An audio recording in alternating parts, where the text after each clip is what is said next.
день, невядомый солдат. Праз некалькі дзён наша краіна будзе святкаваць 80 гадоў з дня перамогі над фашысцкай Германіяй. Гэта вялікае свята для ўсяго народа. Цяжка дасталася перамога у гэтай вайне, дзякуючы савецкім солдатам, такім як ты, адважна, якія ішлі ў бой, якія аддалі сваё жыццё, пераадолеваючы холад, хваробы, перамагаючы боль. Вы правялі нашу краіну да перамогі.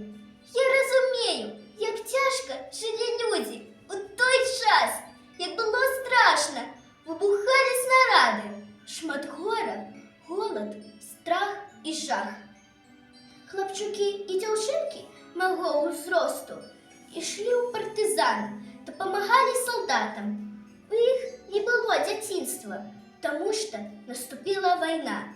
Яны занадта рана пасталелі, таму што наступіла вайна.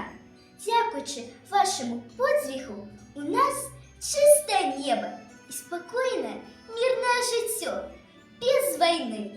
Як шкада, што ты не прачытаеш гэты ліст. Проста ведай, імя тваё невядома, подзвіг твой бессмяротны.